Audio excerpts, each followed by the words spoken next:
दोस्तों, आज हम शुरू कर रहे हैं इंडियन ज्योग्राफी। भारत की भौगोलिक अवस्थिति इसका पहला चैप्टर होगा और इससे जितने भी मोस्ट इम्पोर्टेंट क्वेश्चन बनेंगे उन सभी को हम यहाँ आज डिस्कस करेंगे। और इंडियन ज्योग्राफी एक ऐसा चैप्टर है जहाँ से परीक्षाओं में काफ़ी सवाल पूछे जाते हैं और ये बहुत ही महत्वपूर्ण हो जाता है क्योंकि इसे समझना बहुत ही आसान है। दोस्तों, इसमें पहला चैप्टर है भारत की भौगोलिक अवस्थिति और यहाँ से हर परीक्षा में 1 से 2 क्वेश्चन अवश्य बनते हैं। तो देखते हैं, इसके बारे में पढ़ेंगे। आइए दोस्तों शुरू करते हैं। इसका पहला सवाल, भारत किस महाद्वीप में स्थित है? इसका सही जवाब है एशिया महाद्वीप। भारत किस गोलार्ध में स्थित है? उत्तर और पूर्वी गोलार्ध में स्थित है। नंबर 3, भारत का अक्षांश विस्तार कितना है?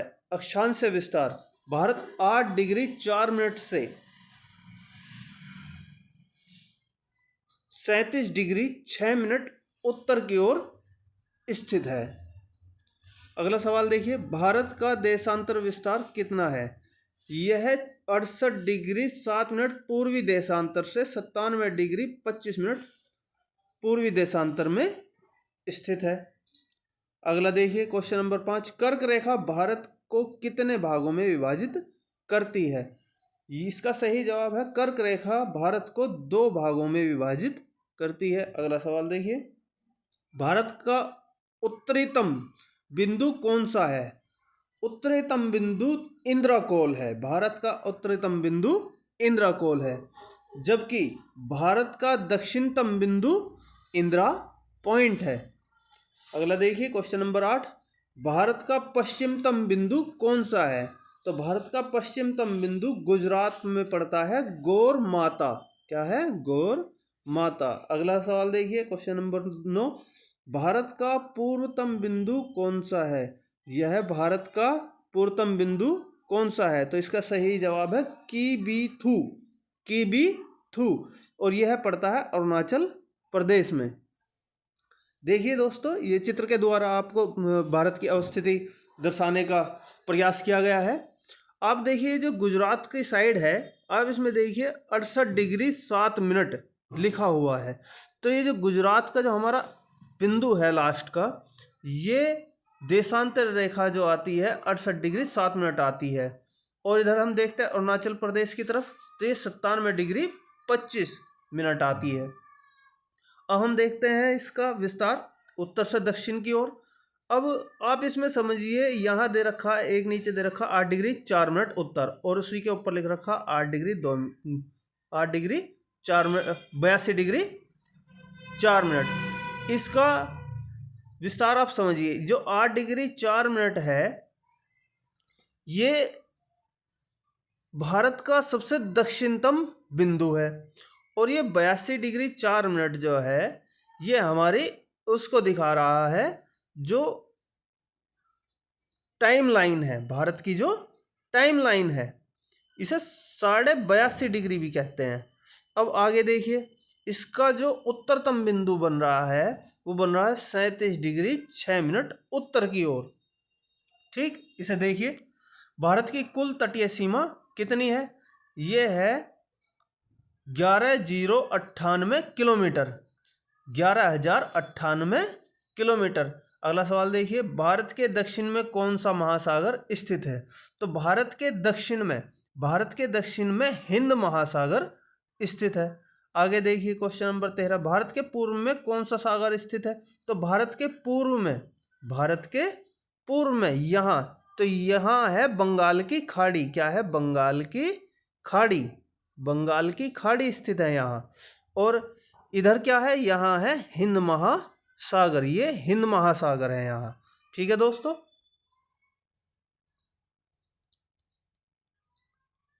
आगे देखिए, भारत के पूर्व में कौन सा सागर स्थित है? ये हो गया क्वेश्चन नंबर 14। देखिए, भारत के पश्चिम में कौन सा सागर स्थित है? भारत के पश्चिम में कौन सा सागर स्थित है? तो इसका सही जवाब है अरब सागर। ठीक, ये अरब सागर, ये यहाँ ये सब ये अरब सागर, इसे कहते हैं अरब सागर की खाड़ी भी कहते हैं। ये गुजरात की साइड जो है ये अरब सागर की साइड खाड़ी भी कहते हैं इसको। ठीक, आगे देखते हैं दोस्तों, आगे समझिए। यह भारत की कुल तटीय सीमा कितनी है? भारत की कुल तटीय सीमा 11,098 किलोमीटर है। भारत के दक्षिण में कौन सा महासागर स्थित है? भारत के दक्षिण में हिंद महासागर स्थित है, अभी बताया मैंने आपको। क्वेश्चन नंबर 14 देखिए, भारत के पूर्व में कौन सा सागर स्थित है? तो भारत के पूर्व में बंगाल की खाड़ी स्थित है। क्वेश्चन नंबर 15, भारत के पश्चिम में कौन सा सागर स्थित है? यहाँ पश्चिम में गुजरात की तरफ अरब सागर है। भारत का सबसे लंबी समुद्री तट किस राज्य की है? समुद्री तट, सबसे लंबी समुद्री तट, देखिए यहाँ मैं आपको दिखाता हूँ, आपको चित्र के द्वारा। ये है गुजरात, ये यहाँ ये गुजरात है, ये यहाँ गुजरात है।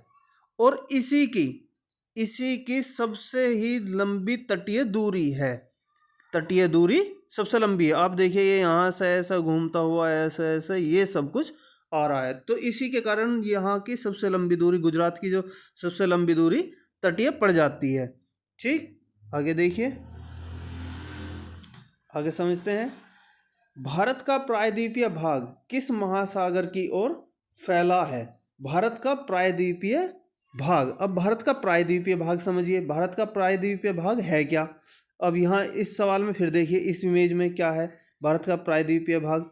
ये देखिए, ये जो है यहाँ से लेकर ये स्थिति, ये भारत का प्रायद्वीपीय भाग कहलाता है, या इसी को ही हम प्रायद्वीपीय भारत भी कहते हैं।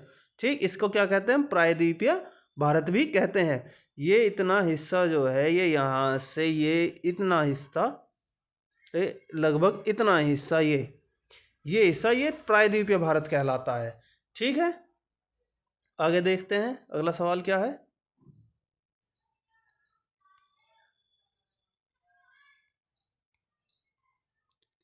अगला सवाल देखते हैं। भारत की उत्तरी सीमा किन पर्वतों से घिरी है? तो ये हिमालय से घिरी है, ये आप सभी लोग समझते हैं। भारत के उत्तर में कौन सा पर्वत है? हिमालय पर्वत। अब इंदिरा पॉइंट किस द्वीप पर स्थित है? इंदिरा पॉइंट ग्रेट निकोबार द्वीप पर स्थित है। अब इसके बारे में थोड़ा समझिए, ग्रेट निकोबार कहाँ है? ये आप यहाँ देखिए, जब ये यहाँ आप भारत की एक देखेंगे तस्वीर, तो यहाँ पे कुछ डॉट्स आपको नज़र आते हैं, और उसी को कहते हैं अंडमान निकोबार द्वीप समूह। और इन डॉट्स में जो नीचे वाला स्थान है, ये वाला, ये पॉइंट जो है, ये है ग्रेट निकोबार का समूह। अब इस ग्रेट निकोबार समूह में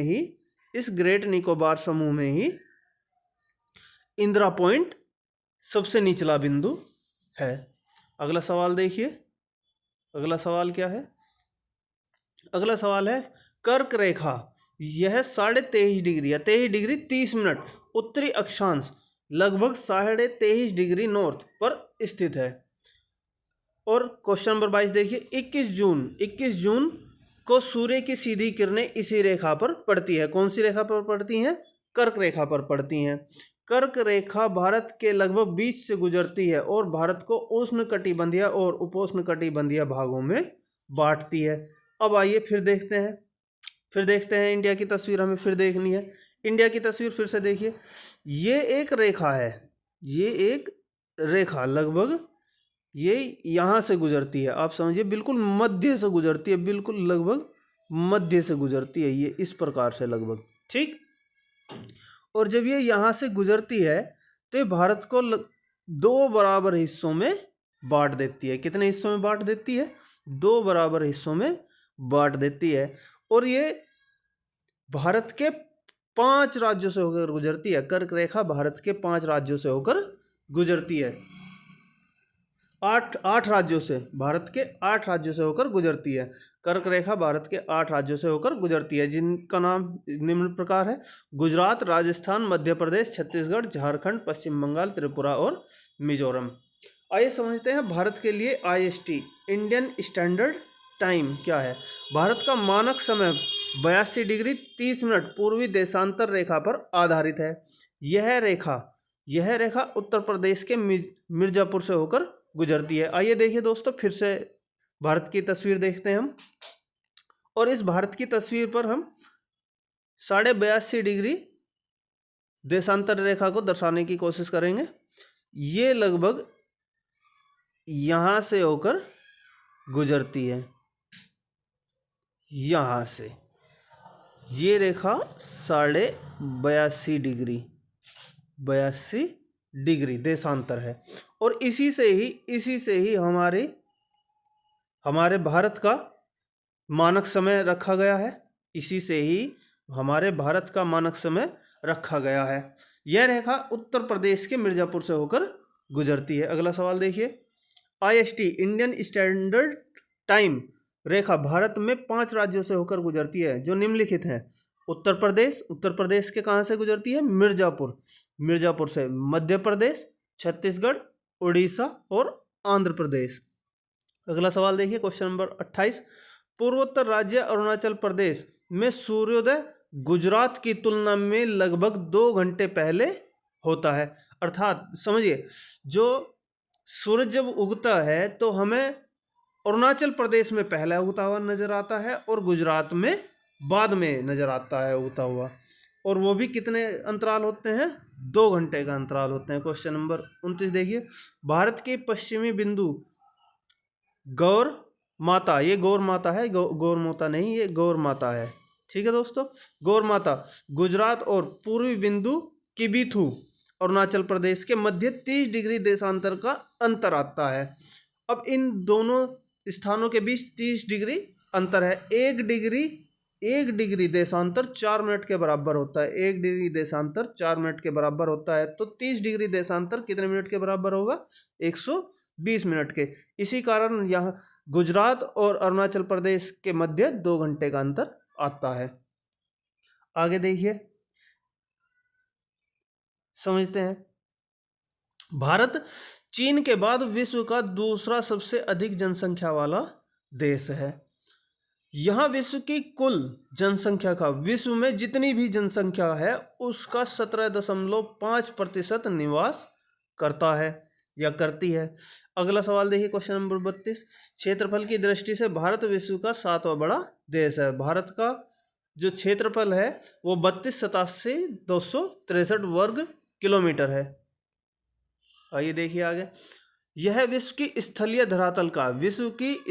धरातल है। पूरे विश्व में जितनी भी स्थलीय भूमि है उसका 2.4% है।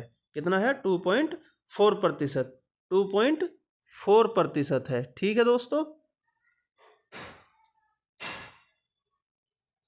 आगे समझिए। भारत के दक्षिण तक इसकी वास्तविक दूरी 3214 किलोमीटर है। पूर्व से पश्चिम तक इसकी दूरी 2933 किलोमीटर है। भारत के समुद्र तटीय राज्य संघ शासित प्रदेशों की कुल संख्या 13 है। समझिए, भारत के समुद्री तटीय मतलब ऐसे राज्य और शासित प्रदेश जिनकी सीमा उससे भी मिल रही है, समुद्र से भी मिल रही है, उन्हें ही तटीय राज्य और संघ शासित प्रदेश कहा गया है, और इनकी संख्या कितनी है? 13 है। आइए इनके बारे में पढ़ते हैं। 13 कौन कौन से हैं? इसमें पहला है अंडमान निकोबार द्वीप समूह, दूसरा गुजरात, तीसरा आंध्र प्रदेश, चौथा तमिलनाडु, पांचवा महाराष्ट्र, छठा केरल, सातवां ओडिशा, आठवां कर्नाटक, नौवां पश्चिम बंगाल, 10वां लक्षद्वीप, 11वां गोवा, 12वां दादरा नागर हवेली और 13 तथा दमन और दीव 13 है पुद्दुचेरी। इसे पांडुचेरी भी कहते हैं। इसके बारे में जो हिस्ट्री पढ़ेंगे उसके बारे में समझाऊंगा मैं आपको, ये पांडुचेरी या पुद्दुचेरी इसका नाम क्यों पड़ा है। आगे देखिए, क्वेश्चन नंबर 37 देखते हैं। प्रायद्वीपीय भारत हिंद महासागर को 2 भागों में बांटता है। प्रायद्वीपीय भारत हिंद महासागर को 2 भागों में बांट देता है। एक तरफ बंगाली खाड़ी हो जाती है, एक तरफ अरब सागर हो जाता है। आगे देखिए, आगे पढ़ते हैं हम। पूर्वी भाग को बंगाल की खाड़ी और पश्चिमी भाग को अरब सागर कहते हैं। देखिए, अब भारत को हम पढ़ेंगे राजनीतिक एवं प्रशासनिक विभाजन के आधार पर। राजनीतिक और प्रशासनिक विभाजन के आधार पर हम भारत को पढ़ते हैं। इसमें देखते हैं क्वेश्चन नंबर 38 चल रहा है हमारा। भारत में कुल 28 राज्य और 8 केंद्र शासित प्रदेश हैं। राजधानी नई दिल्ली, ये सभी को पता है, बच्चे भी जानते हैं इसके बारे में। लेकिन इससे आगे आगे जितने भी सवाल ऐसे बनेंगे जो हमारी परीक्षा उपयोगी, बहुत ही महत्वपूर्ण है। क्वेश्चन नंबर 39, क्षेत्रफल की दृष्टि से सबसे बड़ा राज्य राजस्थान और सबसे छोटा राज्य गोवा है। भारत में सबसे बड़ा राज्य क्षेत्रफल की दृष्टि से राजस्थान और सबसे छोटा राज्य गोवा है। अगला देखिए, क्षेत्रफल में सबसे बड़ा केंद्र शासित प्रदेश लद्दाख और सबसे छोटा प्रदेश लक्षद्वीप है। मई 1987 में 56वें संविधान संशोधन से 1987 में बात कर रहा हूं मैं, देख लो। 1987 में 56वें संविधान संशोधन से गोवा को भारत का 25वां राज्य बनाया था। कब बना था? 1987 में। कौन से संविधान संशोधन से? 56वें। और कब राज्य बना था? 25वां राज्य बना था। उससे पहले ये हमारा राज्य नहीं था। ये किसके अधीन था? ये आप मुझे कमेंट में बताइए। गोवा 1987 से पहले किसके अधीन था? ठीक है। अगला देखिए क्वेश्चन नंबर 42, लद्दाख और जम्मू एवं कश्मीर 31 अक्टूबर 2019 को 2 अलग अलग राज्य बने।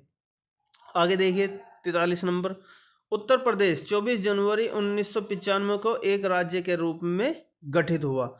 24 जनवरी 1995 को एक राज्य के रूप में गठित हुआ था। कौन? उत्तर प्रदेश। ठीक है। प्रोविंशियल भारत, कुछ ऐसे ही इसके नाम रहे। आप मुझे कमेंट में बताइए इसके क्या क्या नाम रहे। ठीक है। यूनाइटेड प्रोविंस, क्या क्या इसके नाम रहे हैं? किसके? उत्तर प्रदेश के। आगे देखिए, आगे अब हम पढ़ेंगे, जो हमारी कल की जो वीडियो होगी उसमें हम पढ़ेंगे भारत की अंतर्राष्ट्रीय सीमा से लगे हुए देशों के बारे में। उनकी कितनी सीमा हमारे भारत से लगी हुई है। दोस्तों, आपका फीडबैक हमारे लिए अति आवश्यक है। अगर आपको वीडियो अच्छी लग रही है तो वीडियो को लाइक, शेयर, कमेंट जरूर करिए। और अगर आपको कोई भी इस वीडियो में कोई भी दिक्कत लग रही है तो आप प्लीज़ बताइए, हम उसको सही करने की पूरी कोशिश करेंगे। धन्यवाद।